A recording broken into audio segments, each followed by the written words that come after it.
Okay, so next we are given a piecewise function.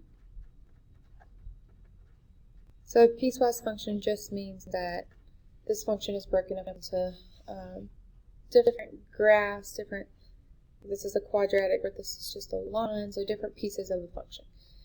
So because of this quadratic, it says x is less than negative 2. So think about this as x is less than negative 2, and this is x is greater than negative 2.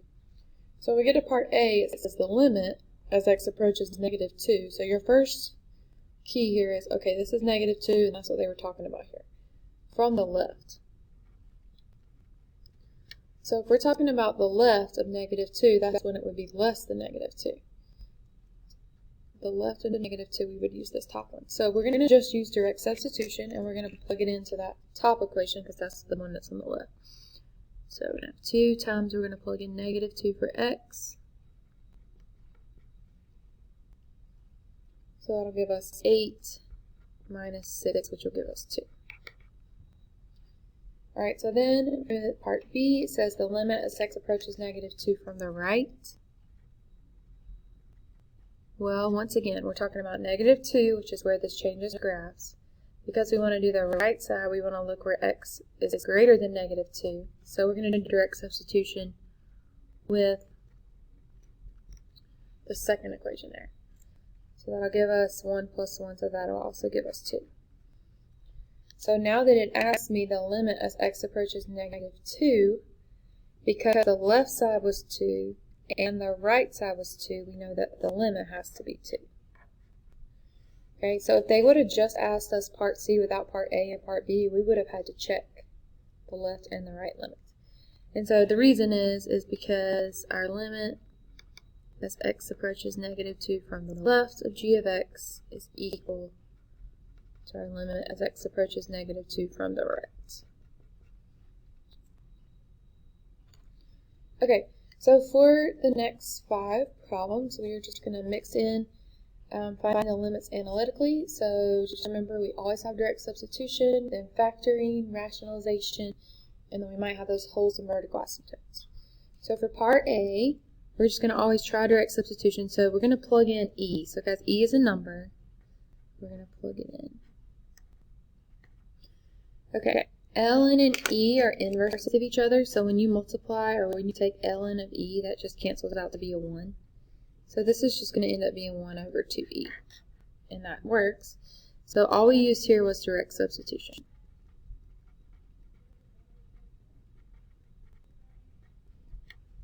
Okay, so when we get to part B, we're going to try direct substitution.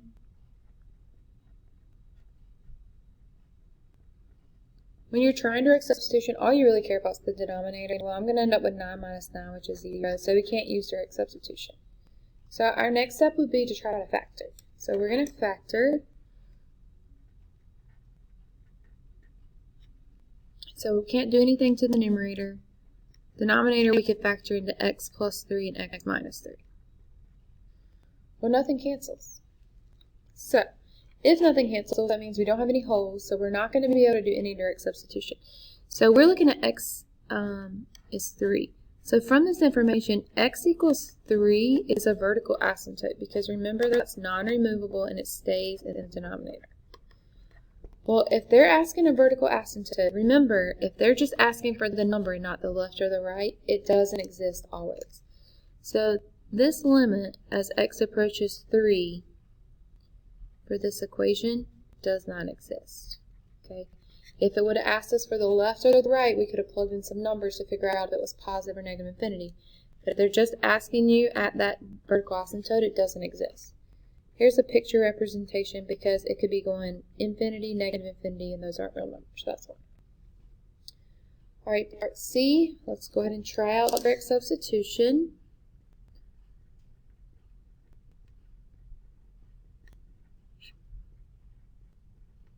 Well, we're going to end up with 0 in the denominator, so we can't do that.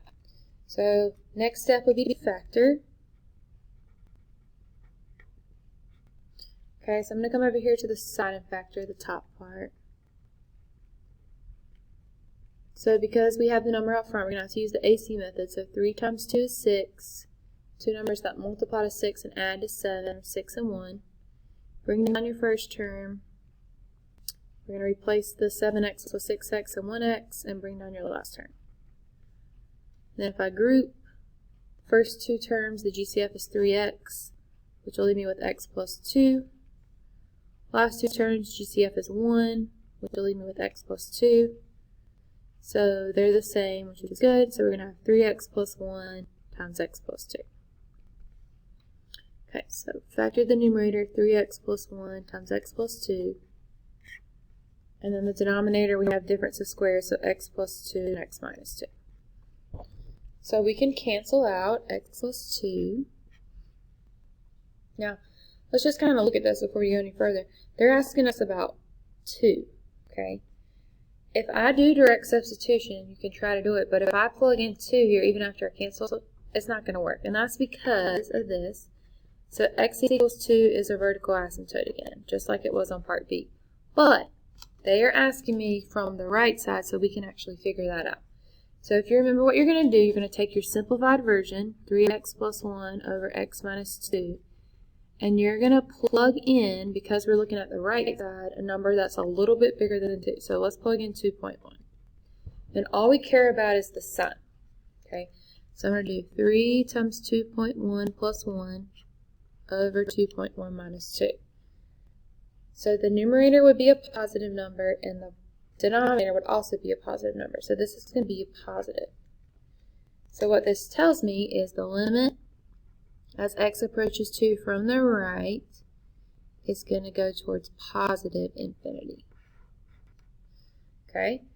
So, once you factor, if you try direct substitution and it still doesn't work, it's because this value that you're trying to plug in is a vertical asymptote.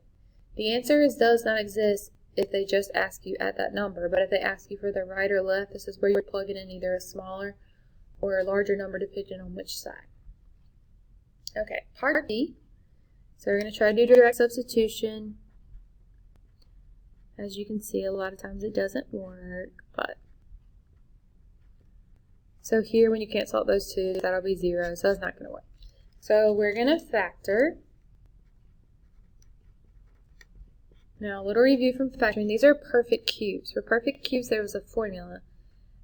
You're going to take the cube root of the first term, which would be 2x, and then your b value is the cube root of your second term, which would be 3. The formula that you're going to plug into is a, so that'll be 2x, and then b, which is 3. Whatever sign was in your problem is the sign you're going to use, so subtraction. And then it's going to be a squared, so that'll be 4x squared. Because we use subtraction here, we're going to use addition here. Then it's a times b, which is 6x, and then plus b squared, which will be 9. And that's as far as you can factor. And then the denominator, we can't factor.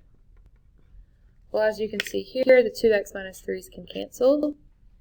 And now we can go and make a new limit function with what's left.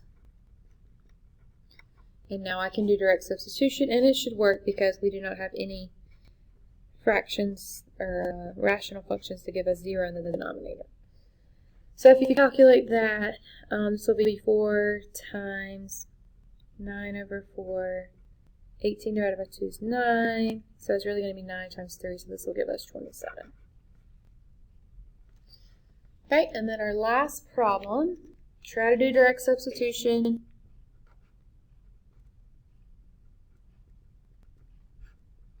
So the negative 2 plus 2 in the denominator gives us 0, so we can't do that.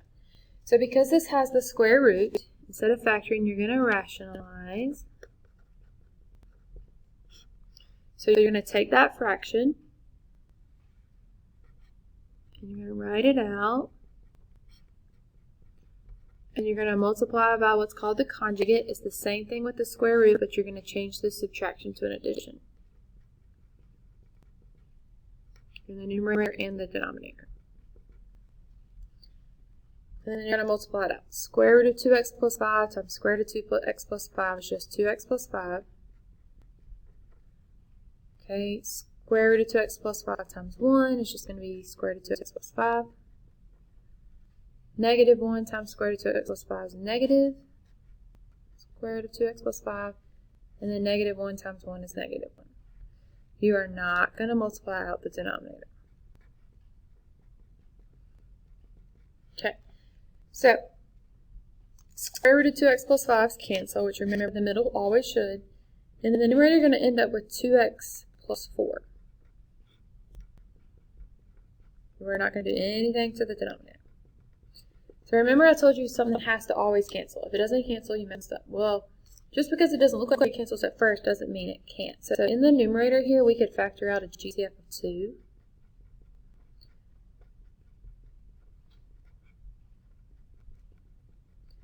So now, hopefully you can see my x plus 2's are going to cancel.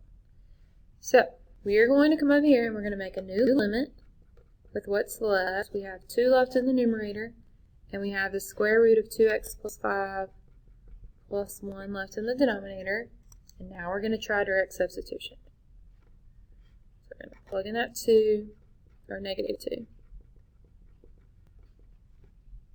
So we're going to have 2 in the numerator over the square root of 1 plus 1. So 2, which will give us 1.